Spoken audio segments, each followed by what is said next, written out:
नमस्कार दोस्तों, स्वागत है आप सभी का एमके क्लासेस में। साइंस का लेक्चर नंबर 18 है communicable and non communicable disease. आज हम पढ़ने जा रहे हैं। पिछले लेक्चर्स भी हमने जितने भी हमारे टॉपिक हैं जो exam related finance account assistant और सब इंस्पेक्टर के लिए वो टॉपिक कंप्लीट कर दिए हैं। आप देख सकते हैं उनकी वीडियोज़ भी। चलिए शुरू करते हैं आज की वीडियो। आज हम पढ़ेंगे कम्युनिकेबल और नॉन कम्युनिकेबल डिजीज़ के बारे में। जो ये टॉपिक है आज के टाइम में बहुत ही ज़्यादा मायने रखता है, क्योंकि अभी हमारा वर्ल्ड या पूरी जगह क्या कोरोना वायरस से परेशान है।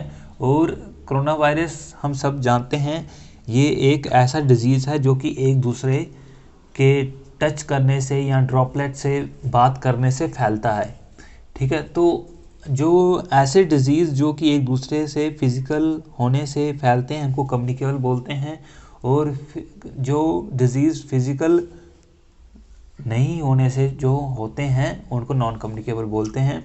तो वही आज टॉपिक पढ़ने वाले हैं कि कौन सी बीमारी कम्युनिकेबल है, कौन सी नॉन कम्युनिकेबल है और कौन सी बीमारी कैसे होती है।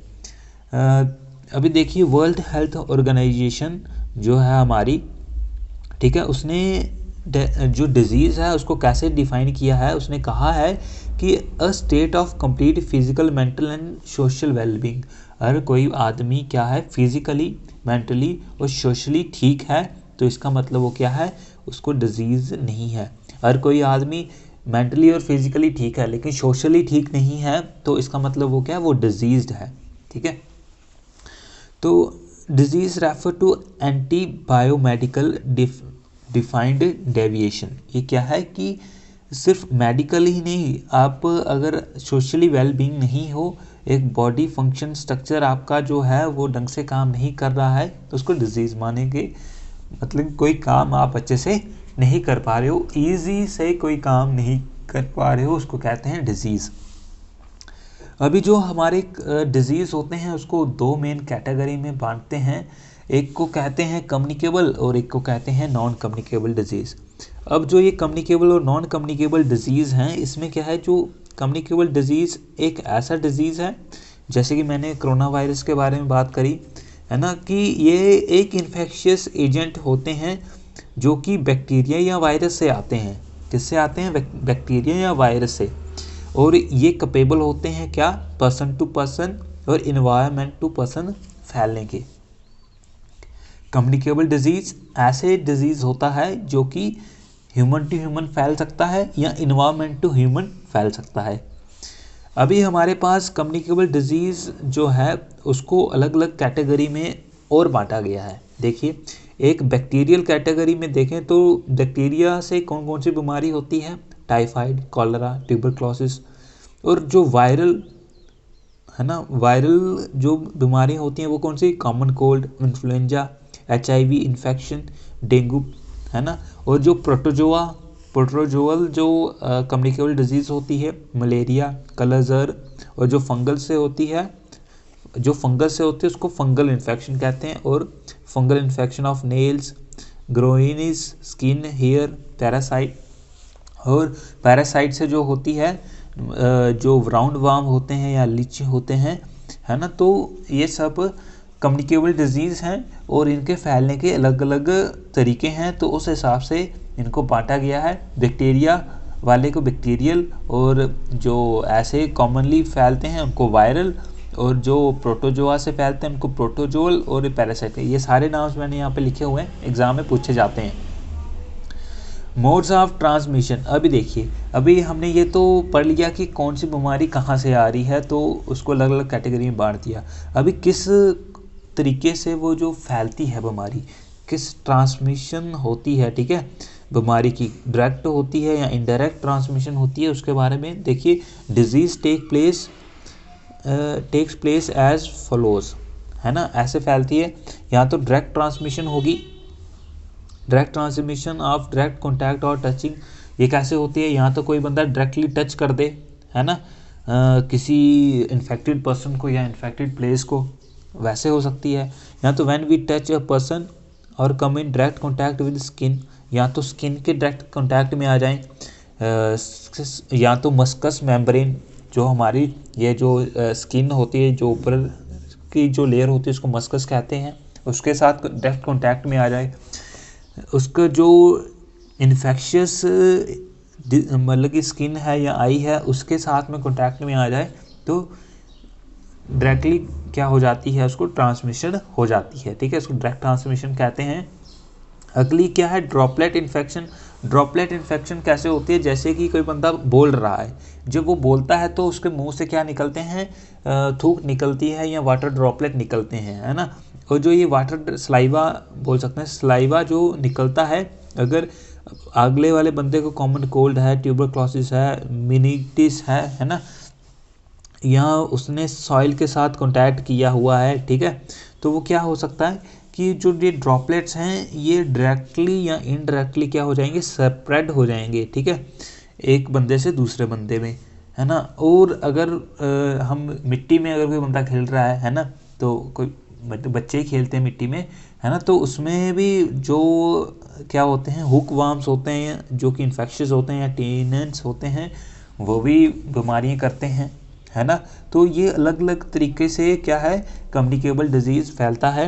अभी जैसे कि इनक्यूलेशन इनटू स्किन और मस्कस, हमने तो अभी ड्रॉपलेट की बात करी। अभी क्या है कि अभी जो स्किन और मस्कस के कांटेक्ट में आ जाए, मान लीजिए अगर कोई क्या है कि कोई डिजीज़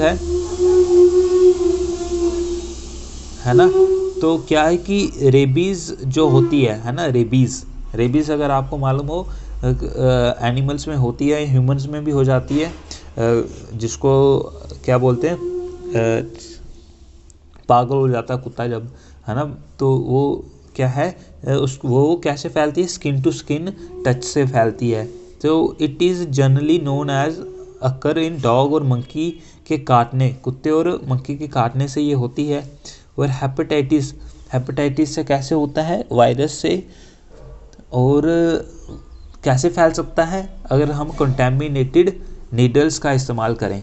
कंटेमिनेटेड नीडल मतलब देखिए, अगर हम जब सिरिंज जो होती है ना, अगर हम कहीं पे इंजेक्शन लगवाने जाते हैं तो हमें इंश्योर करना है कि जो इंजेक्शन हमारी बॉडी में जाए वो नया इंजेक्शन हो।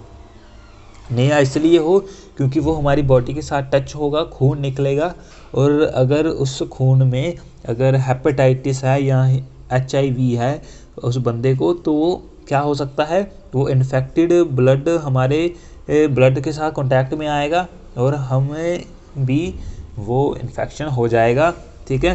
तो और ये एक और HIV एक और तरीके से फैलता है, सेक्सुअल कांटेक्ट से, ठीक है। अगर कोई बंदा सेक्सुअली कांटेक्ट में आए तो उसको इन्फेक्टेड जो ब्लड होता है वो इन्फेक्टेड पर्सन से अनइन्फेक्टेड जो हेल्दी पर्सन है उसके शरीर में चला जाता है। HIV can be transmitted by HIV infected mother to baby and can cause AIDS, है ना। और जो HIV इन्फेक्टेड मदर है ना, उससे उसके बेबी को भी जो उसका बेबी होगा उसको भी HIV हो जाएगा और उससे एड्स हो जाता है, एक्वायर्ड इम्यूनोडेफिशिएंसी सिंड्रोम।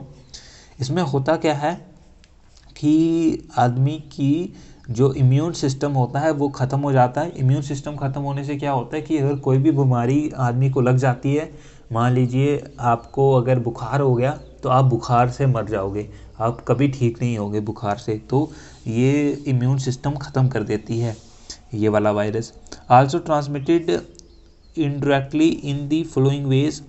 और जो ये ट्रांसमिशन है कम्युनिकेबल डिजीज़ का, इनडायरेक्टली भी हो जाती है, जैसे कि फ्लाइज से, फिंगर से, फॉमिटीज़ मतलब जो कि कैपेबल हो इन्फेक्शन को कैरी करने में, जैसे कि टॉवल जो इस्तेमाल होता है, अगर आप इकट्ठा कोई सारे लोग एक ही टॉवल इस्तेमाल कर रहे हैं, क्या अगर इन्फेक्शन हो, किसी इन्फेक्टेड पर्सन के साथ कांटेक्ट में आया हो तो वो भी सबको हो जाएगा, है ना। हैंकरचीफ हो, उसको भी इन्फेक्टेड पर्सन और हेल्दी पर्सन के कांटेक्ट में आएगा, उधर से भी बीमारी लग सकती है। तो ये सब जो तरीके हैं ये क्या है, उससे कम्युनिकेबल डिजीज़ फैलती है। ये तो थे हमारे डायरेक्ट और थोड़े बहुत इनडायरेक्ट तरीके जिससे क्या है कि कम्युनिकेबल डिजीज़ फैल सकती है, ठीक है। अभी जो ये इनडायरेक्ट ट्रांसमिशन है कम्युनिकेबल डिजीज़ का, आर सम डिजीज़ है ना, जो कि पानी, खाना, आइस, ब्लड और बॉडी टिश्यू और ऑर्गन में जा जाते हैं, चले जाते हैं। उनकी एग्जांपल है टाइफाइड, डायरिया, पोलियो है ना, intestinal parasite and infective hepatitis. तो flies, contaminated food and other eatables, इन सब से क्या हो जाता है, एक इन्फेक्टेड पर्सन से हेल्दी पर्सन में वायरस या बैक्टीरिया चला जाता है, जिससे क्या हो जाती है, बीमारी लगती है। ठीक है, तो ये थे। और जो लिविंग कैरियर हैं, जो कि डिजीज़ एजेंट जो होते हैं, वो क्या करते हैं, वो भी बीमारियां फैलाते हैं। जैसे कि अगर कोई मच्छर है, मच्छर क्या करता है, मलेरिया और प्लेग ऐसी बीमारियां फैलाते हैं, है ना। और ये क्या करते हैं, एक मच्छर हेल्दी पर्सन है ना, जो बीमार है, जिसको प्लेग हुआ है, अगर उसको काटा और फिर उसने हेल्दी पर्सन को काटा तो फिर उसको भी हो जाएगा। तो ये लिविंग कैरियर होते हैं, है ना। फ्लाइज जो है ये भी एक लिविंग कैरियर है, कि जिंदा हैं और ये एक बंदे से दूसरे बंदे में फैला रहे हैं। ठीक है, इनको लिविंग कैरियर बोलते हैं और इनको वेक्टर भी कहते हैं। Airborne infections material transmit through droplet से इन्फेक्ट होते हैं, है ना। और किससे इन्फेक्ट होता है, रेस्पिरेटरी इन्फेक्शन जो होते हैं, डस्ट से इन्फेक्ट हो जाता है। टॉवल और हैंकरचीफ, टॉय अगर किसी ने टच कर दिए हेल्दी अनहेल्दी बंदे के बीच में, तो उधर से भी फैल सकते हैं ये बीमारियाँ। और इसीलिए हमें क्या करना है कि अवर अनक्लीन हैंड्स, जो हमारे गंदे हाथ होते हैं, फिंगर्स होते हैं, ये भी क्या करते हैं, इनको जब हम अपनी स्किन, नोज़ और इससे टच कराते हैं, तो उससे हम बीमारियां जो होती हैं, जो चीज़ हमने हाथ से टच की, है ना, वो क्या होता है, अगर हम अपने मुंह को लगाएंगे, है ना, उससे खाना खाएंगे बिना धोए, तो वो हमारे अंदर चला जाएगा और बीमारी क्या एज अ कैरियर हो जाएगा, हम खुद ही बीमारी के कैरियर हो जाएंगे। ठीक है, तभी जब अभी जैसे कि अभी कोरोना वायरस की सिचुएशन है, सभी को बोला जाता है मास्क पहनो, है ना, हाथ धो। तो क्यों बोला जाता है, ताकि अगर आपके हाथ गंदे भी हैं, गंदे इस तरह की, अगर आपने किसी अनहेल्दी बंदे ने कहीं पे टच किया है, अगर आपने वहाँ पे टच कर दिया, तो क्या वहाँ आपके जो हाथ हैं वो इन्फेक्ट हो गए होंगे। अगर इन्फेक्टेड हाथों से अगर आप मुंह को टच करोगे या कहीं और टच करोगे, तो वो वहाँ भी आपको फिर वहाँ से इन्फेक्शन आपकी बॉडी में फैल जाएगा। तो इसलिए हाथों को धोना, और इसका क्या बोलते हैं, मुंह के मास्क लगाने के लिए कोरोना वायरस के केस में बोल रहे हैं। और बाकी बीमारियों से बचने के लिए क्या, जो भी हमारे अलग अलग तरीके हैं कम्युनिकेबल, जिससे डिजीज़ फैल सकती है, उससे बचने के लिए आप अपने अपने तरीके का इस्तेमाल कर सकते हैं, है ना। अभी नॉन कम्युनिकेबल डिजीज़ के बारे में पढ़ेंगे। नॉन कम्युनिकेबल डिजीज़ में occur due to genetic and lifestyle factor. देखिए, नॉन कम्युनिकेबल डिजीज़ ऐसी डिजीज़ हैं, ये होते हैं क्यों, अगर हमारे जेनेटिक ख़राब हैं, है ना। जेनेटिक से मैं आपको ऐसे बताता हूँ, अगर किसी के डैडी, है ना, और नानी बोल दिया, दादा या नाना, है ना, पापा, मामा, है ना, उनमें से अगर कोई भी टकला होगा, है ना, उनके बाल नहीं होंगे, तो वो क्या होगा कि वो बहुत ज़्यादा चांसेस हो जाते हैं कि जो बच्चा है वो भी जो बड़ा होगा उसके भी बाल सर पे नहीं रहेंगे। ये होता है जेनेटिक्स। या मान लीजिए मम्मी पापा दोनों मोटे हैं, तो बहुत ज़्यादा चांसेस बढ़ जाते हैं कि जो उनके बच्चे हैं वो भी मोटे होंगे। ठीक है, ये होता है जेनेटिक। तो वैसे ही कुछ बीमारियां ऐसी होती हैं जो जेनेटिक्स से चली आ रही होती हैं। ठीक है, और लाइफस्टाइल फैक्टर भी फैक्ट करता है। लाइफस्टाइल से क्या होता है कि मान लीजिए अगर कोई आदमी क्या अनहेल्दी लाइफस्टाइल में जी रहा है ना, और उसका लाइफस्टाइल में तो बीमारियाँ आएंगी, तो उसका रिस्क फैक्टर जो होता है नॉन कम्युनिकेबल डिजीज़ का, वो डिपेंड करता है लैक ऑफ एक्सरसाइज, है ना, पोर डाइटरी हैबिट्स। अब खाना अच्छा नहीं खाएगा, विटामिन डी की कमी हो जाएगी, विटामिन सी की कमी हो जाएगी, है ना। या तो अल्कोहल, तंबाकू बहुत खा रहा है ना, स्मोक कर रहा है ना, स्ट्रेस है, ये सब नॉन कम्युनिकेबल डिजीज़ होते हैं जो कि एक आदमी से दूसरे आदमी में नहीं फैलते। ये आदमी खुद की जेनेटिक या क्या है कि लैक ऑफ हेल्दी लाइफस्टाइल की वजह से होते हैं, ठीक है। ऐसी बीमारियां होती हैं किसे हमारे नॉन कम्युनिकेबल डिजीज़। अभी नॉन कम्युनिकेबल डिजीज़ जो कि लाइफस्टाइल डिजीज़ की वजह से होती हैं वो है diabetes, hypertension, heart disease, stroke और कैंसर। और mental health disease like depression and trauma. क्या है लाइफस्टाइल डिजीज़ की, लाइफस्टाइल मतलब कि अगर किसी बंदे का लाइफस्टाइल अच्छा नहीं है तो उसको क्या हो जाएगी, डायबिटीज़, हाइपरटेंशन, हेल्थ, हार्ट की डिजीज़, स्ट्रोक आने के चांस ज़्यादा, कैंसर ज़्यादा हो जाएगा। और मेंटल हेल्थ तो डिप्रेशन में तो आदमी जाएगा ही जाएगा, जहाँ तो ट्रॉमा में, है ना, क्योंकि क्या है उसका लाइफस्टाइल ही अच्छा नहीं है। और HIV AIDS, HIV AIDS stand for human immunodeficiency virus. It is a virus which is found only in human being and affect the immune system in human। देखिए HIV human immuno deficiency virus जो है ये क्या है, ये क्या करता है, इम्यून सिस्टम को ख़राब करता है, मैंने पहले ही बताया था। और ये क्या करता है, ये बॉडी में बहुत देर तक रहता है, जिससे क्या जो हमारी बॉडी के अंदर इम्यून सिस्टम होता है वो ख़त्म हो जाता है। फिर main disease like tuberculosis, fungal infection, cancer begin affecting the body and person said to be having AIDS. फिर उसके बाद उसको क्या हो जाती है, मान लीजिए HIV हो गया और उसको फिर उसके बाद उसको ट्यूबरक्लोसिस या और कोई फंगल इन्फेक्शन हो गया, फिर उसको क्या बंदे को बोला जाएगा, इसको क्या हो गया, एक्वायर्ड इम्यूनो डेफिशिएंसी सिंड्रोम हो गया, एड्स हो गया। अभी however any person suffering from TB, cancer, fungal infection should not be consider suffering from HIV AIDS. लेकिन कोई बंदा जिसको TB, कैंसर या फंगल इन्फेक्शन है उसको ये नहीं बोलेंगे उसको HIV या एड्स हो गया। लेकिन अगर किसी बंदे को HIV है, फिर उसको ट्यूबरक्लोसिस हो गया, फंगल इन्फेक्शन हो गया, उस बंदे को बोलेंगे कि इसको एड्स हो गया। लेकिन जिसको TB है उसको TB ही बोलेंगे, कैंसर हुआ है कैंसर ही बोलेंगे, उसको HIV या एड्स नहीं बोलेंगे। अभी acquired means it is not genetically inherited, और ये जेनेटिक से नहीं आता, ठीक है। जो एड्स है जेनेटिक से नहीं आता, ये फैलता है मैकेनिज्म ऑफ बॉडी, एक बॉडी से दूसरी बॉडी में फैलता है और ये इम्यून सिस्टम को वीक करता है।